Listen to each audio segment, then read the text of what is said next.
This is the SWAT boat. It's the first of several that are being donated by both Jimmy Buffett and Dragonfly Boatworks. And Dragonfly Boatworks is out of Vero Beach in Florida. And so the boat builder, Mark Caslow, has a long history of building shallow water vessels. And so he designed this boat specifically to work in the inshore marshes and nearshore areas. And it is designed to provide the facilities and the most comfortable settings to address oiled wildlife. And so it has a really nice table right here in the middle. You can't see because it has this canopy on the top that covers the entire boat, and it's designed to reduce the temperature in the hot weather down here, so that stressed animals we would reduce the stress as much as possible. And in addition to the top, it has a misting system that provides a cool mist of water to further reduce the temperature for any of the wildlife that you're working on in the boat. And it also has an LED light system so that you can work in the evening, and it will be Wi-Fi connected, with the idea being that we can show people what's going on and teach them while we're doing it. So for us, as people who are doing informal outreach, the boat has a lot of capabilities and opportunities to actually put people out into our wetlands and see the conditions, whether it's as a result of the BP or just as a result of the natural interactions between man and wildlife.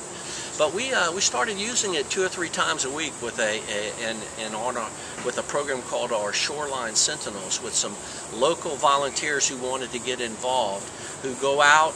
They go through some fairly specific routes with the GPS and document and notate and mark where and when they find either traces of oil or impacts of the BP event to the shoreline, or breakdowns in the protection system that the county and the city has built to hold the oil back.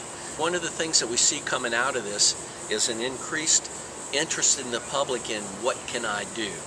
And so we think it's going to be a really good platform for beginning a citizen scientist program here in the north central Gulf of Mexico, particularly in the Mississippi, that has never existed, where there would be some sort of a Mississippi Coast Watch group that would participate probably in water quality sampling, maybe in marsh monitoring, maybe in some type of substrate sampling, particularly to look at the long-term impacts of oil in the substrate within the marsh, which is one of our big concerns about long-term impacts of this, is that oil accumulating in the substrate. And so we think we're going to be able to change it over from a platform of using the public to rescue wildlife to using the public to monitor the long-term events through a citizen scientist program.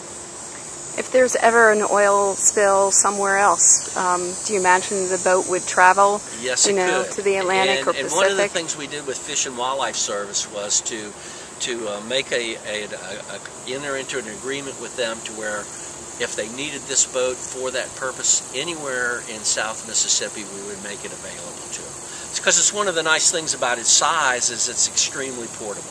You don't need a big truck. Anyone can pull it and take it. It can go where it needs to go and be deployed fairly simply. And that goes back to Mark Caslow, the designer, and he had the vision to see that that's what this boat needed to be. And what about out of state? I guess we could go out of state too, though their intent was to put some in every state, and they've done Mississippi and Alabama so far. But certainly we would be willing to help. You know, we have been the recipient of help from all over the world. Certainly we want to reciprocate any opportunity that comes up to do the same.